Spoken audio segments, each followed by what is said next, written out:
How do you actually grow an online coaching business? You see all of these YouTube videos and posts about people having mega successful businesses, but when it comes to it, digging into where do you start and how do you actually make it work is not talked about a lot. And if you've started a coaching business, maybe you've come out of corporate, you've got a few clients from maybe your existing contacts, and now you're thinking, actually, this network isn't big enough to sustain my business. It can leave you a little daunted about what do you have to do? Do I do funnels? Do I do ads? Do I get a setter? All of this stuff floods your feed and you've got ads telling you you're doing this wrong, that wrong, the other. But it kind of misses the point of what are the critical elements to making any marketing of a coaching business work. And there are 4 things. I'm going to explain these 4 things as simply as I can in this video. Number 1, you have to pick a problem to solve. If you think about it, whatever coaching area you're in, executive coaching, career coaching, mindset, imposter syndrome, whatever you want to call it, whatever kind of coach you are, there's probably another 10,000 people doing it. And so you just saying, I'm this kind of coach will not help you. You've got to pick a problem to solve. You've got to pick a corner of the internet that you're going to dominate. And I'll give you an example of this from Red Bull. It's one of my favorite examples. Red Bull is one of the only brands that's successfully gone up against Coca-Cola and won. Richard Branson tried and got run over by Coca-Cola. He could not do it. What Red Bull decided to do is actually not try and take on Coca-Cola directly that dominates the market. They decided they were going to corner a very tiny subsection of the market, which is the extreme sports. And they became synonymous with that market. And that market does particular activities and really kind of owned that space. And as they became successful in that space, expanded out. Now, for you as a coach, picking a problem creates this tension with you of going, yeah, but I don't want to do just one problem. Well, if you're starting out building your coaching business outside of your network, you've got to. There is no choice. If you don't, you will make it harder for yourself to get remembered and harder to create demand. So by not defining the problem you're going to solve for people, you are choosing to make it harder to grow your coaching business. You are making a proactive choice to make it more difficult. So you pick a problem to solve. And let me just deal with one big issue that comes up here a lot with coaching. When you're trained as a coach, you are told, you as a coach do not solve problems. That's only half true. In the sense of the coaching model, it's 100% that you help the client solve their problems. You're the facilitator, the guide. But when it comes to people commercially buying your services, they are buying the end result that your coaching journey will help them gain. So it's semantics, but ultimately you are solving a problem. Commerce works on you solving a problem. So pick the problem. And you pick that problem and you build an offer around that. An offer is simply a package. It's something people can wrap their heads around and understand how it works. And that's tied to a problem and an outcome. If you just try and sell 12 sessions for $2,000 or whatever, that doesn't tie to any value. And so people have to work out for themselves whether that's valuable or not. And that means they will lose interest because you're asking them to do some mental arithmetic about whether your service is valuable or not. So an offer is simply tying your coaching package, your coaching sessions to a problem and an outcome and a process of how you'll guide that person to that result.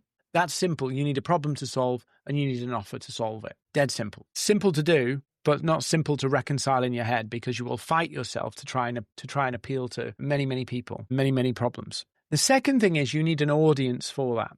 And so you want to pick an audience that values that problem.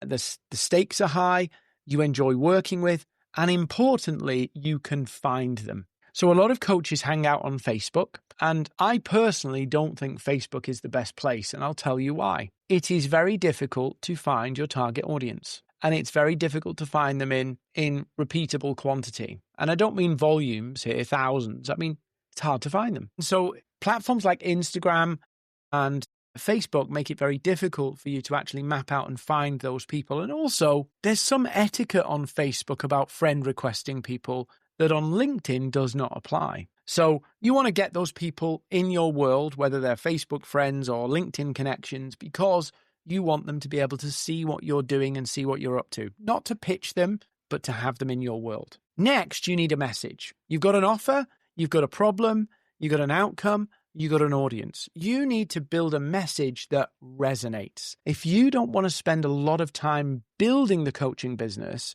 you want to be doing the coaching work, you need to have a message that resonates. That means you can convert more off less people. So the fact that we've got that offer, that problem, that outcome, and that audience is all defined and focused, allows us to build a message that can resonate. So people can see, oh my God, it's like you're talking to me. Oh my God, I understand why this is happening now, and you've opened my eyes to it. You can't do that talking to everybody, because you end up talking in big, broad, fluffy concepts that nobody sees themselves in. And you start saying phrases like stuck or feeling seen or presence that mean nothing to nobody.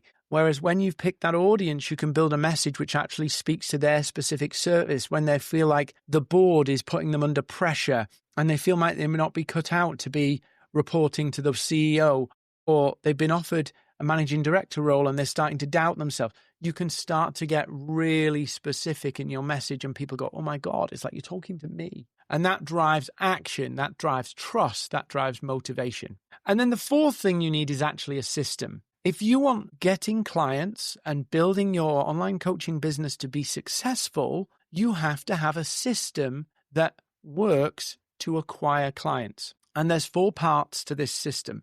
There's getting the leads, getting the calls, proposing your offer, and actually closing the deal. Now, those 4 things need a system. If there is no system, you'll make it up as you go along. You'll wing it and you'll not know where your points of failure are, what needs improving, what's working. You will never know. So you need a system. Mine's called LAPD, Leads, Appointments, Proposals, Deals. And you have to have a way of moving people successfully through those processes. I'll give you an example. Many coaches struggle to capture leads. We'll look at that one in a second. But I'll give you the other one, the appointments. You get a lead, getting them to a call. What often happens is a coach will say, if you want to talk, let's have a call. That leaves all of the effort in the prospect's camp. And guess what? They don't take action. And so often what happens is, because you don't have a process to navigate people through that journey, you do wishy-washy things, no offense, that actually undermine and cause those leads to lose interest. You kill them, basically. So there needs to be a process. Now, let me tell you about one of my clients, because this is a simple process you can do to get leads. Ultimately, coaching is about trust. It's about somebody not just going, oh, I see your offer's cool. I see you've got an ICF qualification. That's all nice to have. But ultimately, it comes down to, can I buy into you? Because it's not just about a package. They're letting somebody into their life. They're letting you into their life and into their business, and they're going to be vulnerable with you. And so this trust, not only in you, but who you are, what you're like, getting to know you becomes very, very important. And people forget this, and people lose sight of this, and often slip into very transactional approaches to selling coaching, which, I've seen people pitching coaching, and it's like, you're missing what coaching's about. So here's what my client did. And I've taught loads of clients to do this since. It's a little weird. It's a little uncomfortable, but it's the fastest and most effective way for you to build deep trust with a wider audience who don't know you right now. So let's say you're on LinkedIn, you've got your offer out, you've got your profile, you're growing your network with the right people, which is perfectly acceptable on LinkedIn. And now you're going, what do I do? Here's what you do. Start sharing short little videos, no sexy edits, no overproduced, just you sharing thoughts totally relevant to that audience, totally relevant. You don't need to kind of rehearse it, just throw it out there. You'll see I do this all the time. And then they get to know you, and that's what you really want. They want to know your style, your personality, how you think. All of that authentic stuff can come out. Obviously have a little plan, but don't end up in PowerPoint presentations or weird stuff. Just have a conversation with the camera lens. Share those little videos a couple of times a week. And then once a month, hold a live. Invite those people in your network to come and hold a live and talk about one big challenge they face. And real time, talk about how you'd solve it, how you'd approach it. like you're coaching a mass audience. Yeah. Don't do, the full blown thing. Just do a little thing. And one of my clients, they were looking for pro bono work to kind of get their coaching juices going. And I said, look, do this, literally do this. Guess what? They actually sold a client in their first month when they were looking for pro bono, because people can invest in you because you're investing in them. And I know in the age of going viral and putting out all this sexy content and gathering followers, this sounds like a totally different approach, but it's more real, it's more human. And if you want people to buy into you, you need to be out there. And you don't need to be slick. You can just come on, share your ideas, and go off. That client of mine, since then, I put 400 people through that process as a means to get clients. And the reason why it works is because it's connection-based rather than slick, clever marketing, funnel, ad-based. Every one of you watching me can, in the next 30, 45 days, get 150 people into your world, hearing from you, and actually have 100 people, 150 people paying attention to you on live. Everybody can do it on LinkedIn, but you need that offer, that audience, and that message so that you can do the system. So that's how I'd grow a coaching business from scratch. That's how I'd grow a coaching business if I was reliant on referrals. And I encourage you, give it a try, because this is a more authentic way to build a better, more predictable business.